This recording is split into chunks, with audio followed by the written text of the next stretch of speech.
मुझसे लोग पूछ रहे थे कि ठंडी के इस महीने में 4-5 डिग्री टेम्परेचर हो जाता है रामपुर में, मुरादाबाद में, अमरोहा में।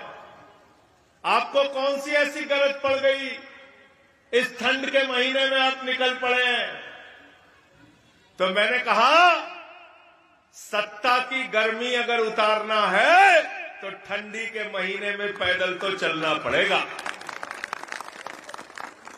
और सत्ता की गर्मी किसके दिमाग पर चढ़ी हुई है? वो सत्ता की गर्मी चढ़ी हुई है नरेंद्र मोदी के दिमाग पे। वो सत्ता की गर्मी चढ़ी हुई है अमित शाह के दिमाग पे। वो सत्ता की गर्मी चढ़ी हुई है उत्तर प्रदेश के मुख्यमंत्री योगी आदित्यनाथ जी के दिमाग पे। साथियों और दोस्तों, 3.5 करोड़ वोट उत्तर प्रदेश में काटा जा रहा है। 25-26 तारीख को लिस्ट सामने आ जाएगी। दूध का दूध, पानी का पानी हो जाएगा। आज उत्तर प्रदेश में 3.5 करोड़ वोट काटने के बाद जरा आप मुझको बताओ, क्या चुनाव का कोई मतलब बचेगा क्या?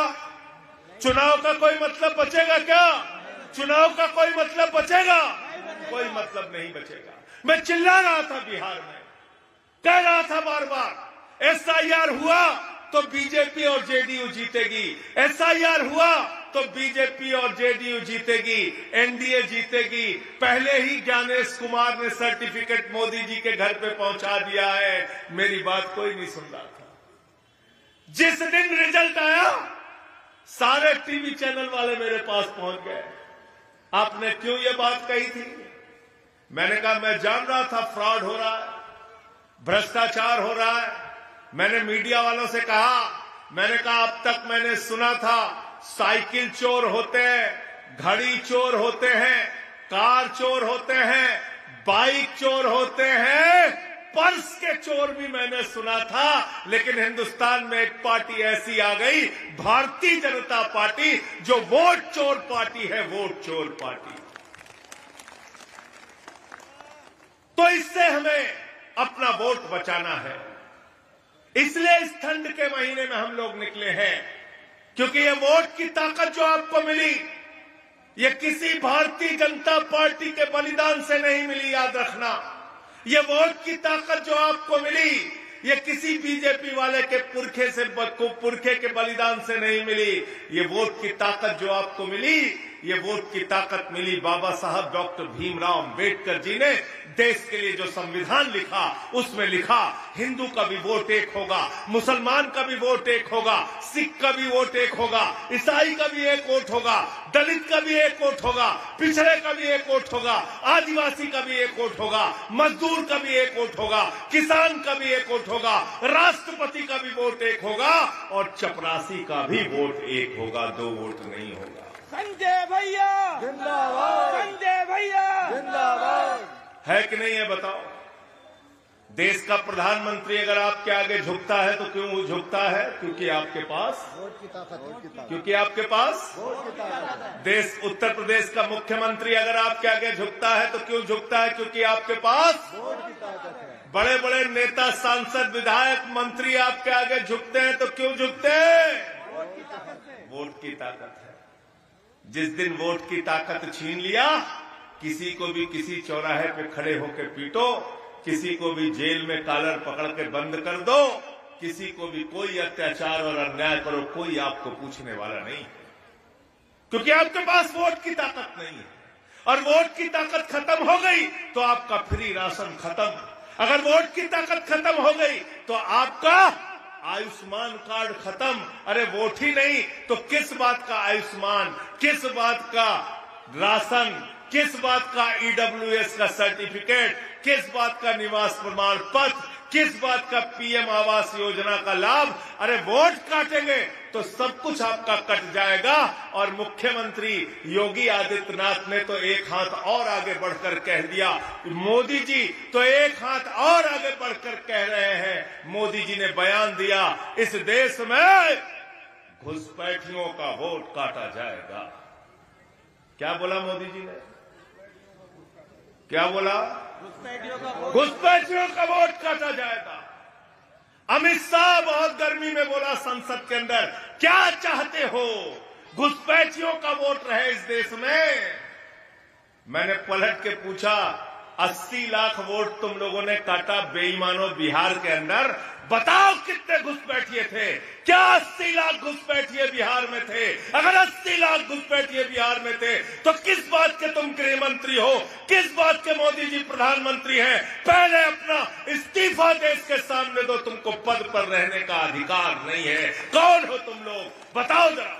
संजय भैया जिंदाबाद जिंदाबाद जिंदाबाद। एक झा साहब बिहार में आईएएस थे, पूरी जिंदगी उन्होंने आईएएस के रूप में नौकरी की। उनकी पत्नी भी अधिकारी थी, दो के दोनों नाम काट दिए। क्या वो घुसपैठिए थे? क्या वो बांग्लादेशी थे? यादवों के वोट कट गए, क्या वो बांग्लादेशी थे? दलितों के वोट कट गए, क्या वो बांग्लादेशी थे?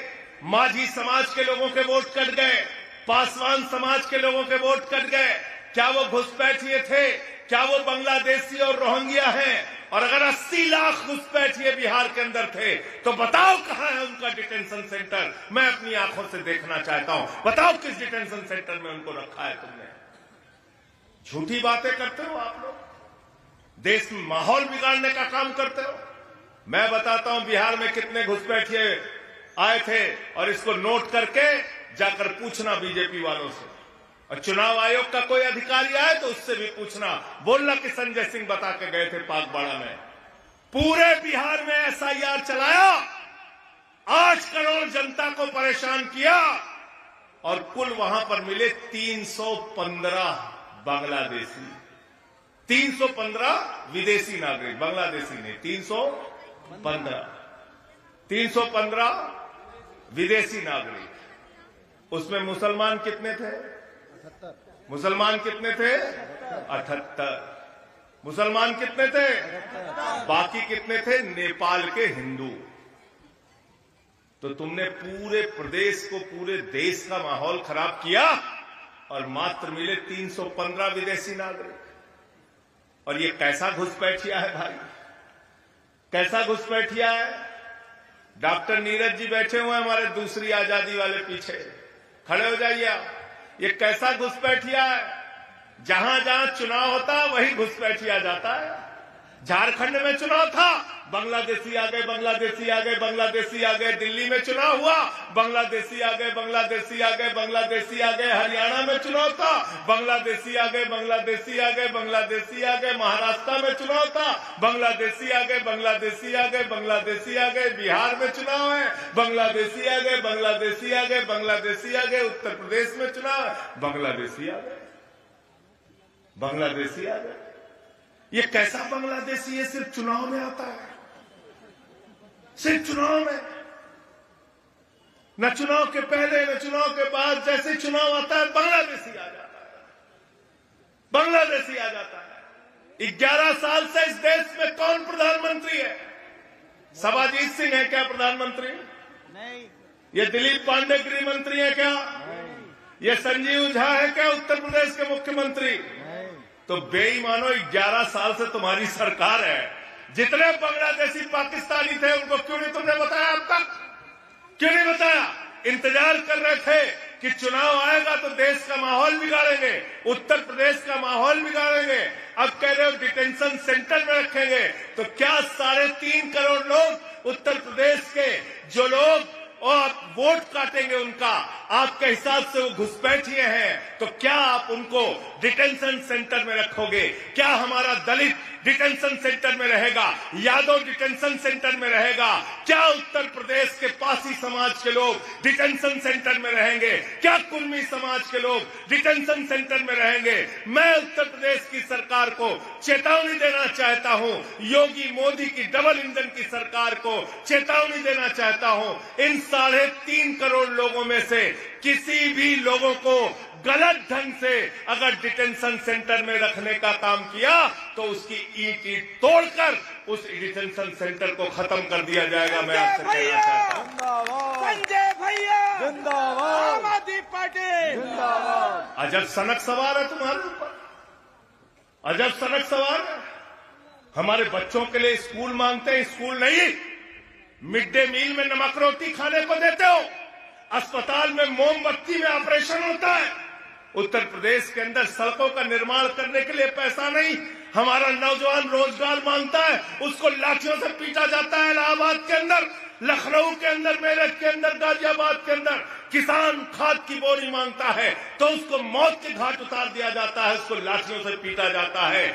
आज किसान के लिए पैसा नहीं, नौजवान के लिए पैसा नहीं, मजदूर के लिए पैसा नहीं, लेकिन आप डिटेंशन सेंटर अपनी सड़क में बनाओगे। मैं कहना चाहता हूं बीजेपी वालों से, जितने बांग्लादेशी और पाकिस्तानी मिले उनको उनके देश वापस भेज देना। याकूब भाई गलत तो नहीं कर रहा? जी जी बिल्कुल सही कहा। फैसल भाई बिल्कुल सही कहा। किसी को रोकोगे तो नहीं ना? भाजपा वाले अपने घर में रख लें। किसी को रोकोगे नहीं ना? जो भी मिले उनको उनके, इस सभा में एक प्रस्ताव मैं रख रहा हूं, आप लोग हाथ उठा के समर्थन करना। जो भी बांग्लादेशी, पाकिस्तानी, अफगानिस्तानी मिले उनको उनके देश वापस भेज दिया जाए। तैयार हो? तैयार हो सब लोग? तैयार हो ना? और अगर उनको रखना है तो हमारे खर्चे पर मत रखना, भाजपा वाले अपने अपने घर में रखना। गलत तो नहीं कह रहा हूं। हमारे पैसे से हमारे बच्चों के लिए स्कूल बनाओ, हमको रोजगार दो, हमारे लिए फैक्ट्री बनाओ, हमारे लिए नौकरी दो।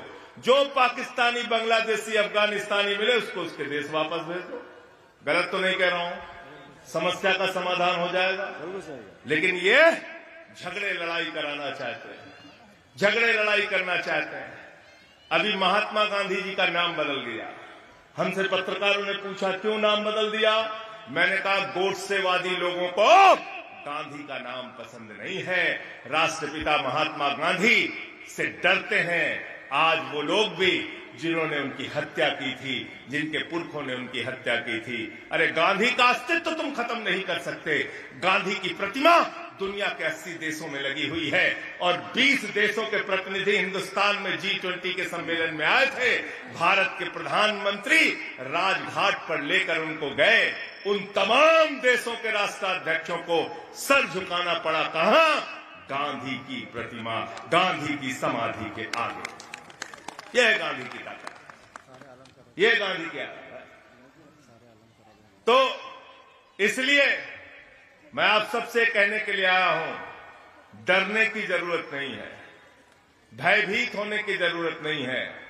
मैं आपको एक ही चीज का यकीन दिला सकता हूं, पैसा रुपया तो हमारे पास है नहीं, लेकिन एक बात के लिए आपको भरोसा दिला सकता हूं, आपकी लड़ाई में, आपके संघर्ष में आपके साथ कंधे से कंधा मिलाकर, आपके भाई की तरह, आपके बच्चे की तरह, आपके दोस्त की तरह। भैया आम आदमी पार्टी।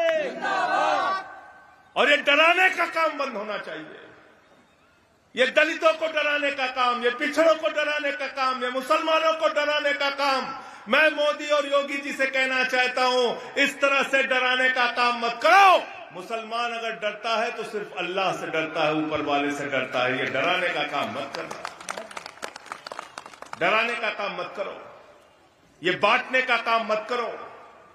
मंदिर, मस्जिद, गुरुद्वारे में बांट दिया भगवान को, धरती बांटी, अंबर बांटा, मत बांटो इंसान को।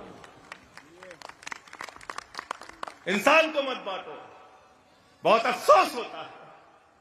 कल एक तस्वीर देखी मैंने, एक वीडियो देखा, जबलपुर में भारतीय जनता पार्टी की महिला नेता, एक नेत्रहीन महिला जो क्रिसमस का त्योहार मना रही थी, उसको गालियां दे रही, उसको धक्का दे रही, उसको मार दे रही। कैसा समाज हम बनाना चाहते हैं? कितनी नफरत हमारे दिलों में भरी है।